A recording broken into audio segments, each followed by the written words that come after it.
नमस्कार, मैं हूं जयश्री नागदा और आप देख रहे हैं सीबीसी न्यूज राजस्थान का वागड़ पोस्ट। इसमें है वो सारी खबरें जो आपके लिए जानना जरूरी है। तो आइए एक नजर डालते हैं आज की न्यूज हेडलाइंस पर। अब डूंगरपुर जिले के किसी भी घर में अंधेरा नहीं है। 1,31,000 बिजली कनेक्शन का लक्ष्य पूरा। डूंगरपुर में जैन मंदिर से स्कूटी पर लौट रही वृद्धा के गले से चेन छीनी, सीसीटीवी में दिखे बदमाश। आसपुर की इस मां का दर्द असहनीय। 4 दिन पहले जिन बेटियों की गुमशुदगी दर्ज करवाई, बांध में मिले 2 के शव। और बिछीवाड़ा सब डिवीजन के बलवाड़ा गांव में खेतों में झूल रहे बिजली के तार से हादसे का अंदेशा। बांसवाड़ा से सीखे मदद करना। हलमा पद्धति से 40 लोगों ने 2 बीघा फसल 2.5 घंटे में काटी। और अब खबरें विस्तार से। डूंगरपुर जिले में अब किसी के घर अंधेरा नहीं है। सभी घरों में बिजली का तंत्र खड़ा कर दिया गया है, जिसके कारण अब हर घर तक बिजली पहुंचाने का लक्ष्य पूरा हो चुका है। प्रधानमंत्री नरेंद्र मोदी के सपने के अनुसार 100% बिजली कनेक्शन का लक्ष्य पूरा हो चुका है। डिस्कॉम की ओर से दीनदयाल उपाध्याय कुटीर ज्योति योजना के तहत 31 मार्च तक 1,31,864 बिजली कनेक्शन देकर अपना काम पूरा कर दिया है। वर्ष 2014 में जहां जिले में 57% बिजली सप्लाई थी, इसके बाद केंद्र सरकार की ओर से दीनदयाल उपाध्याय कुटीर ज्योति योजना के तहत बिजली कनेक्शन देने का काम शुरू किया। इसमें अब 6 वर्ष बाद 100% का लक्ष्य हासिल कर लिया गया है। इसके साथ ही पूरे राज्य के साथ देश में अब तक 97% विद्युत कनेक्शन देने का लक्ष्य पूरा कर दिया गया है। अब सिर्फ नए मकान और अलग हुए परिवारों का बिजली कनेक्शन स्वयं लेना होगा। इसके लिए डिस्कॉम की ओर से बिजली तंत्र स्थापित कर दिया गया है। दीनदयाल उपाध्याय योजना के तहत डिस्कॉम में अलग से नई विंग बनाई गई, जिसकी मॉनिटरिंग स्वयं केंद्र और राज्य सरकार की ओर से की जा रही है। वर्ष 2014 में स्थापित इस योजना में चरणबद्ध तरीके से बिजली कनेक्शन देने की प्लानिंग बनाई गई। इसके लिए वर्ष 2011 के जनसंख्या आंकड़े और आर्थिक जनगणना को आधार बनाकर काम शुरू किया। इसके लिए सबसे पहले फीडर और जीएसएस के बीच में आने वाले बीपीएल वर्ग के लोगों को निःशुल्क कनेक्शन देने की योजना बनाई। इसमें पहले चरण में करीब 60,000 कनेक्शन का लक्ष्य रखा गया। इस लक्ष्य को पूरा होने के बाद अगले चरण में ग्राम पंचायत मुख्यालय पर बिजली कनेक्शन से वंचित घरों में निःशुल्क कनेक्शन मय एलईडी बल्ब के साथ जोड़ने का लक्ष्य रखा गया। डूंगरपुर शहर में रविवार को दोपहर करीब 12:15 बजे एक वृद्धा अपनी बहू के साथ जैन मंदिर में दर्शन कर स्कूटी पर लौट रहे थे। इस दौरान बाइक पर सवार 2 जने आए और 67 साल की वृद्धा के गले पर झपट्टा मारकर 2.25 तोले की चेन छीनकर भाग गए। शहर के आदर्श नगर निवासी शकुंतला मेहता पत्नी तेजकरण मेहता अपनी बहू स्वीटा मेहता के साथ घाटी स्थित पार्श्वनाथ जैन मंदिर के दर्शन कर वापस लौट रही थी। सिंचाई विभाग के कार्यालय तक पहुंचे ही थे कि एक काले रंग की पल्सर बाइक पीछे से आई और स्कूटी के पीछे बैठी शकुंतला मेहता के गले से चेन को खींच लिया। यकायक हुई इस घटना से शकुंतला देवी घबरा गई और असंतुलित होकर नीचे गिर गई। इससे उसके बाएं हाथ में फ्रैक्चर भी आ गया। वहीं कोहनी में घाव लगने से खून बहने लगा। स्कूटी चला रही स्वीटा भी असंतुलित होकर वाहन के साथ नीचे गिर गई। इससे उसे हल्की चोट आई। बाइक पर सवार दोनों युवक चेन छीनकर तेज गति से वाहन चलाते हुए उदयपुर मार्ग पर भाग गए। इस दौरान बड़ी संख्या में लोग वहां जमा हो गए। वहीं सूचना पर स्वीटा के पति एडवोकेट सिद्धार्थ मेहता मौके पर पहुंचे और दोनों को अस्पताल पहुंचाया। घटना की जानकारी मिलते ही कोतवाली पुलिस भी मौके पर आ गई और नाकाबंदी शुरू करवा दी। उस मां की पीड़ा कोई क्या समझे, जिसके जिगर के टुकड़े 4 दिन से गायब हों और बाद में 2 की लाश उसके सामने आए। आप और हम शायद इसकी कल्पना भी करेंगे तो सिहर उठेंगे, परंतु ऐसा हकीकत में हुआ है। डूंगरपुर जिले के आसपुर की इस मां के साथ जिसकी लापता 3 बेटियों में से 2 के शव रविवार को सोम कमला आंबा बांध में मिले। दोनों के हाथ चुन्नियों से बंधे थे। एक बेटी अभी भी लापता है। 4 दिन पहले मां ने थाने में गुमशुदगी की रिपोर्ट दर्ज करवाई थी। शव मिलने की खबर से क्षेत्र में सनसनी फैल गई। ग्रामीणों ने मामले की जानकारी डूंगरपुर जिले के आसपुर पुलिस को दी। सूचना पर आसपुर पुलिस मौके पर पहुंची।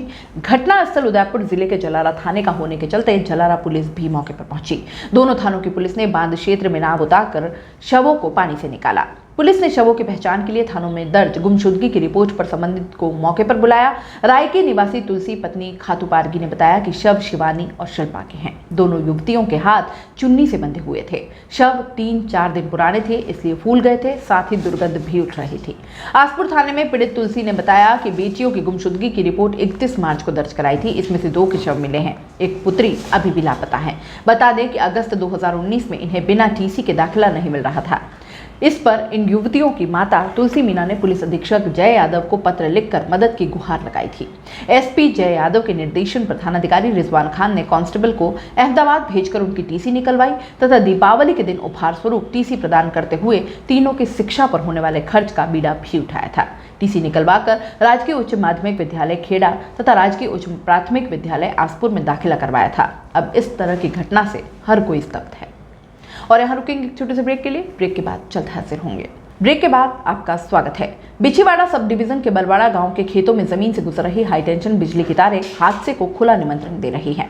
बार बार विभाग की जानकारी में मामला बताने के बाद भी इस तरफ ध्यान नहीं दिए जाने से ऐसा प्रतीत हो रहा है कि शायद विभाग किसी हादसे के इंतजार में है।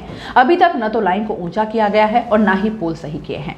खेतों में किसानों की ओर से गेहूं की फसल कटाई का कार्य किया जा रहा है। ऐसे में फसल को काटकर सिर पर भी नहीं ले सकते हैं। इससे बड़ा हादसा होने की संभावना बनी हुई है। ग्रामीणों का कहना है कि इस बारे में वे विभाग को कई बार शिकायत कर चुके हैं, लेकिन आज तक बिजली के तारों को ठीक नहीं करवाया गया है। साथ ही हाथ बढ़ाना, एक अकेला थक जाएगा मिलकर बोझ उठाना।